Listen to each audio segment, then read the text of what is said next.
Donc je vais vous parler un petit peu d'une expérience qu'on a menée. Donc c'était l'été dernier, tout le mois de juillet, avec un certain nombre de chercheurs au niveau de.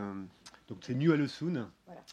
Donc c'est une base qui se situe, c'est une base scientifique qui se situe au Spitsberg. Donc c'est un glacier qui appartient à une île qui appartient à la Norvège, à 80 degrés de latitude, donc nord, et donc à peu près à 1000 km du pôle Nord, donc sur le cercle polaire.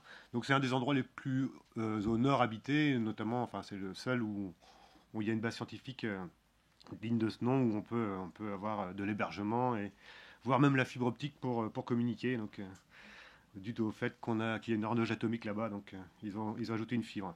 Donc qu'est-ce que j'ai été faire là-bas? Donc moi je suis, pour me présenter un petit peu, donc je suis enseignant-chercheur en informatique. Ma spécialité à l'origine c'est l'intelligence artificielle, plus particulièrement le machine learning. Donc j'ai fait ma thèse de doctorat en machine learning pour la linguistique en l'occurrence. Et en fait, j'ai eu l'occasion, il y a 9 ans maintenant, quand j'ai intégré l'USTI, de rencontrer quelqu'un qui s'appelle Florent Devin, qui lui est spécialiste des systèmes distribués, et on a créé une option qui est l'ingénieur du cloud computing, dans lequel on essaye de mélanger la data, le machine learning et les aspects distribués. Et on s'est fait rattraper par la mode, entre guillemets, depuis quelques années, parce que l'événement des big data, comme on l'a entendu, bah, ça mixe un peu tout ça, hein, les systèmes distribués, la data massive et les outils de traitement dits intelligents, enfin on va dire machine learning pour utiliser un mot sur lequel je reviendrai un peu plus tard. Donc voilà, ça c'est un peu le contexte. Alors pourquoi on nous a sollicité, enfin pourquoi on m'a sollicité pour aller là-bas? En fait, en l'occurrence, l'objectif c'est de faire une estimation de la fonte du pergélisol. Le pergélisol, ou c'est le permafrost, pour le terme qu'on utilise, c'est la couche qui est en permanence gelée sous ce qu'on appelle la moraine, donc, ou la glace sur ces glaciers. Et en fait, le moment où elle a été gelée, cette couche de terre, c'est en général la dernière glaciation, là c'est la fin des années 1920, et elle a emmagasiné l'air ambiant, hein, et puis donc des molécules d'air qui ont du carbone. Et si on arrive à détecter quelle est la date de ce carbone, hein, de ces éléments carbonés au sein du sol, on arrivera à savoir quelle est la profondeur de la couche qui est en train de fondre, et donc de l'impact en fait du réchauffement climatique sur la fonte de toute cette entité. Donc c'est un endroit assez privilégié pour faire ce genre d'études, parce que il y a une base scientifique à côté, il y a donc une moraine, donc un lieu d'expérimentation de 6 km², ce qui n'est pas trop grand pour pouvoir faire de la prédiction. Et donc on a été invité, enfin j'ai été invité là-bas pour essayer d'apporter des méthodes mathématiques et informatiques pour les aider à simuler, faire de la prédiction donc sur ce qu'ils allaient trouver. Donc c'était une équipe qui était composée de chercheurs, de soil scientists, donc des gens qui allaient faire les carottages pour vraiment analyser, qui étaient coréens, sud-coréens. Donc c'est ceux qui nous finançaient en fait, l'organisme COPRI. Il y avait un botaniste de l'université de Tromsø qui lui allait regarder plutôt la surface et faire une classification des plantes qui émergent de ce sol dégelé, tout récemment dégelé. Un géographe, hein, qui est géomaticien en l'occurrence, qui a initié le projet, qui depuis une base historique française au Spitsberg, qui vient de Besançon, avait l'habitude d'aller là-bas et avait ses entrées, on va dire, sur le site. Et enfin, donc, moi, en termes d'informaticien, pour essayer d'automatiser les process. Donc, quelles sont les datas qu'on a eu à récolter et à travailler là-bas? Donc, globalement, depuis 8 ans, ils ont installé des caméras, pas d'appareils photo, pardon, qui prennent régulièrement 3 photos. Donc, 6 caméras qui prennent 3 photos du glacier chaque jour, qu'ils collectent, donc pour essayer d'avoir une vision, ce qu'on appelle in situ, pour ne pas subir la couverture nuageuse assez courante là-bas qui empêche de traiter les données par satellite. Donc ça, ils ont une base de données assez gigantesque de photos qu'il a fallu... Donc là, c'est une thèse qu'on a en cours avec à l'USTI, hein, essayer de reconstituer où est la neige, où est la glace, pour voir comment en fait, le glacier évolue. Donc ça, c'est une première source de données. Ils ont des capteurs de température qui relèvent depuis, pareil, 6 ou 7 ans, la température dans le sol à différents types de profondeur. Ils ont des classifications de végétation, parce qu'il y a énormément de botanistes qui ont été avec des grilles de classification, classées, répertoriées, quantifiées, la densité, etc., de plantes sur l'ensemble du sol. Ils ont évidemment tous les prélèvements de sol, hein, donc c'est des carottages de 40 à 60 cm, donc jusqu'à la couche où on ne peut plus creuser à la main, parce qu'on n'amène pas de machine sur le terrain, donc dans lequel ils font de l'analyse microbiologique, ils font de l'analyse de densité, de sol, donc ils essayent de dater le carbone avec des datations en carbone 14, donc des processus un peu lourds. Et enfin, on a aussi depuis quelques temps maintenant des images satellites à une très forte précision qui s'appelle les images Pléiades. Donc quand on dit que c'est des images très précises, c'est 50 cm à peu près de résolution. Et pour un ordre de grandeur, ça fait à peu près 6 téraoctets de données pour un parcelle de 20 km². Pris régulièrement tous les jours. Donc ça, c'est le terrain de travail. Alors qu'est-ce qu'on a essayé de faire avec ça? C'est d'extraire de la prédiction. L'objectif, c'est que aller faire des forages, ça coûte très très cher. En termes de... déjà, c'est pas possible d'y aller partout. Donc là, on a trouvé un endroit où on pouvait le faire du fait de la proximité de la base scientifique. Donc on a été pendant 3 semaines sur le terrain, on a ramené à peu près 800 kg de terre, qui une fois séchée fait des 200 kg à ramener en Corée en l'occurrence pour être analysé. Donc c'est des choses qu'on ne peut pas faire. Globalement, on a réussi à faire 50 prélèvements sur la zone d'étude qui fait à peu près 6 km². L'objectif, quel est-il?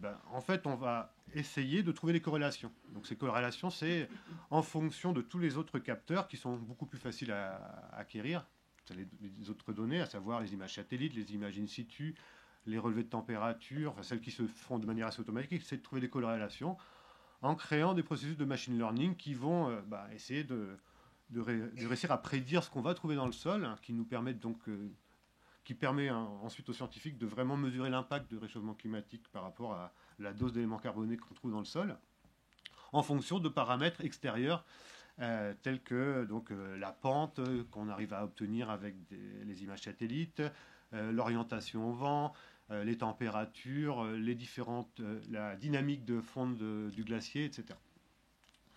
Alors, pourquoi inviter un informaticien là-bas? Parce que globalement, eux, c'est un processus qui a lieu depuis pas mal de temps. Et en fait, ils sont soumis à 2 problèmes principaux. Le premier problème, c'est la volumétrie. Donc, ils arrivent à un volume de données qu'ils ne savent plus traiter. C'est des gens qui avaient l'habitude de faire du machine learning assez classique, hein, des modèles bayésiens ou ce genre de choses, avec des traitements manuels de data, puisqu'il y a de la transformation. Et aujourd'hui, avec l'explosion du nombre de données qu'ils ont réussi à acquérir, ils savaient plus faire, donc ils nous ont contactés pour automatiser le process. On aurait pu le faire de manière classique dans les laboratoires par la suite, donc sans aller sur le terrain. Là où l'intérêt était d'aller sur le terrain, c'est qu'on essayait, je reviens sur ce qui a été dit tout à l'heure, c'est l'agilité. L'agilité, c'est quoi? C'est être capable d'interagir avec les scientifiques au moment où ils font les prélèvements. Typiquement, là, on a eu à choisir 50 échantillons du terrain pour essayer d'avoir une couverture un petit peu globale des différentes conditions qu'on va trouver. Comme je vous le disais, en fait, cette base a été reliée en fibre optique. Donc, le soir, lorsqu'on avait fait nos premiers échantillons, on essayait de récolter le maximum de données dessus.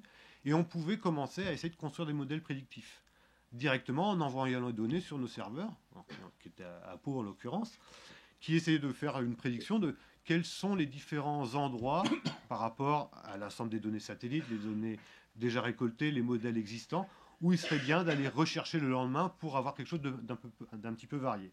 Et quand on sait le coût que ça a d'aller faire un forage là-bas, et qu'on veut une variété, et ben là, ça c'était vraiment l'intérêt. Donc en fait, on allait récolter, on traitait évidemment pas toute la donnée, on n'avait pas d'accélérateur de particules pour faire la datation là-bas, mais on avait un certain nombre de données qu'on arrivait à traiter, à injecter directement, notamment les données du botaniste, hein, qui était une classification des plantes.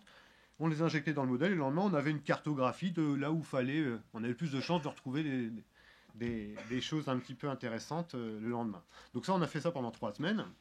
Aujourd'hui, on a collecté un certain nombre de données.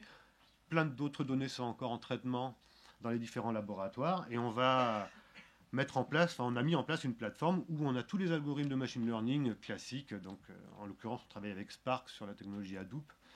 Pour ceux qui connaissent, qui vont être paramétrables par les scientifiques, puisqu'on a créé une petite interface où ils pouvaient influer sur les paramètres des algorithmes et puis visualiser les résultats directement. Donc on est en train de construire les différents modèles. L'objectif, c'est 2016, y retourner pour vérifier la validité des modèles. C'est-à-dire qu'on a fait des modèles de prédiction. Donc en principe, on devrait, si les modèles marchent bien, en creusant, trouver à peu près ce qu'on a prédit. Et donc, vu l'inertie nécessaire au calcul, on va attendre 2016 pour y retourner. Si jamais, on croise les doigts, les modèles prédictifs sont satisfaisants, Là, c'est un peu comme tout à l'heure, on n'a que 50 échantillons aujourd'hui, donc on a énormément de variables, mais très peu d'individus, qui sont ici nos carottages. Donc, on va aller en faire quelques-uns. Donc, c'est dur de faire une analyse sans y retourner pour valider, évidemment. Donc, on va y retourner donc, en 2016 pour faire quelques vérifications, peut-être mettre à jour les modèles, enrichir aussi les modèles avec des nouvelles données. Et si ça se passe bien, on va essayer d'étendre ça, parce que là, on a une zone de traitement de 6 km². Alors, on parle toujours de Global Mass Balance sur l'ensemble de l'Arctique. Évidemment, 6 km², c'est très, très restreint. Donc, c'est un domaine d'étude qu'on va essayer de propager sur l'ensemble. Tout d'abord du Spitzberg. Donc, on aura en principe des moyens héliportés pour aller faire, parce que là où il n'y a pas de base, il faut y aller par hélicoptère pour aller faire des prélèvements un peu plus loin. Et si ça marche, essayer de couvrir l'Arctique pour avoir une vision globale de comment l'estimation de l'impact du réchauffement climatique sur la banquise à partir de la corrélation entre l'observation et les données qu'on est capable de prélever au niveau de la fonte du pergélisol. Donc voilà un petit peu un bref résumé de la manière dont l'informaticien peut aller aider sur le terrain avec des outils souples, avec une méthode d'agilité qui nous permet d'être assez réactifs par rapport à ces problématiques et d'offrir en fait à des personnes, donc là c'est des soil scientists, des botanistes qui n'ont pas forcément l'habitude de travailler avec des technologies, moi je dis toujours cloud, mais bon, le big data n'est juste qu'une réutilisation des technologies du cloud pour un domaine du traitement de la data. Donc la manipulation des serveurs, l'automatisation des process et puis la visualisation simple et efficace des résultats. Donc ça leur a apporté cette expérience. Nous, ça nous a permis d'aller voyager un petit peu. C'est toujours bien aussi pour un informaticien de sortir de son laboratoire. D'ailleurs, quand j'étais là-bas, parce qu'ils ont quand même réussi à construire un bar dans cette zone scientifique pour que les 100 scientifiques qui sont là à peu près l'été puissent communiquer. Non, il n'y a pas de Wi-Fi. Il y avait un groupe de rock qui faisait un concert. C'était le concert le plus haut, je pense, sur la planète. Mais on pouvait discuter un petit peu. Et donc, tout le monde, en discutant, me demandait mais qu'est-ce qu'un informaticien fait là? C'est la première fois en 15 ans, pour la plupart, venaient sur la base qu'ils voyaient un informaticien. Et donc, j'essayais de leur vendre le projet. Et je pense qu'il y a vraiment pas mal de choses à faire pour vraiment ces principes d'interaction avec les scientifiques de terrain, on va dire, pour non seulement leur faire des traitements par la suite, mais aussi leur aider sur place à améliorer leur process.